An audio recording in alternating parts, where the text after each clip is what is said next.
Hi everyone. So my presentation is about equal pay in professional tennis. So as an introduction, women have been participating in tennis since the late 19th century, and yet women are still not being paid equally in non-major tournaments. So that means right now in the Grand Slam tournament, which is the major tournament, that includes the US Open, the French Open, Wimbledon, and the Australian Open, they are currently being paid equally, but in a lot of non-major tournaments, they are still failed to be paid equally. So um, my perspective is that women's players should be paid equally no matter what non-factors misogynists use to excuse this behavior.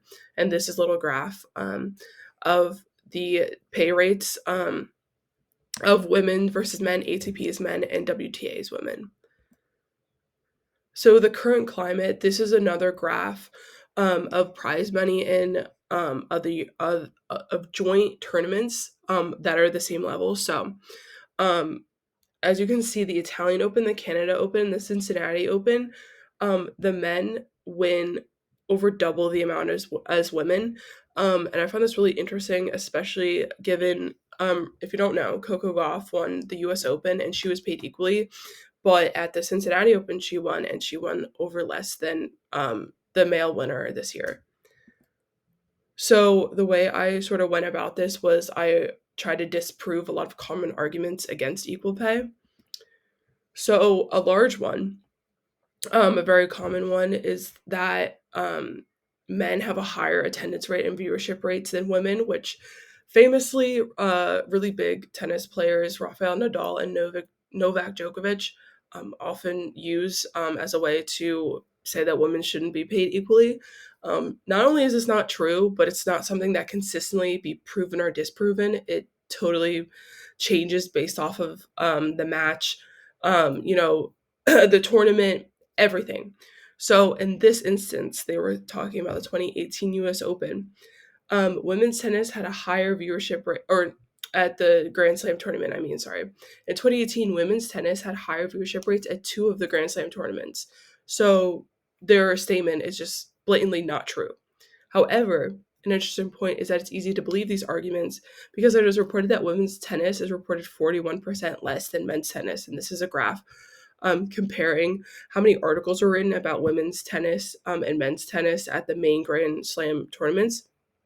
And as you can see, the men were consistently reported about more. So obviously, if you see more about men's tennis, you're obviously going to agree with really powerful players like Djokovic and Nadal when that's not true. And also, if you see more about men's tennis, you might be more compelled to see, a men's match or whatever in other tournaments. So it's just on both ends, it is completely biased against women. Another common misconception is that prize money is not financial remuneration.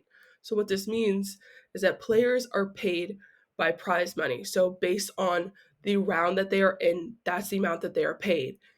It is not a salary. It is not something based off of the amount of work that they put in, the amount of tickets that they sell, the amount of TV viewers. It's always been like this.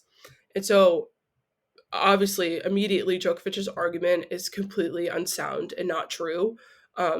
And so that also just leads to this idea of there's literally no unbiased reason as to why women should not win the same amount of prize money unless you think that women are not as worthy as men. So the bottom line is that bias runs the sports industry. We always talk about in this class how powerful sports can be and persuading, society and making change, and this is no different. The bias of these men, always men, and the players, the chairman who determine the amount of prize money that they win, and then therefore the fans who believe them, often reciprocate harmful ideas that only causes other people to believe the same. So the real issue here is that women have to prove themselves to be treated the same way as men. So if this is the standard in tennis, how can the rest of the world make this change?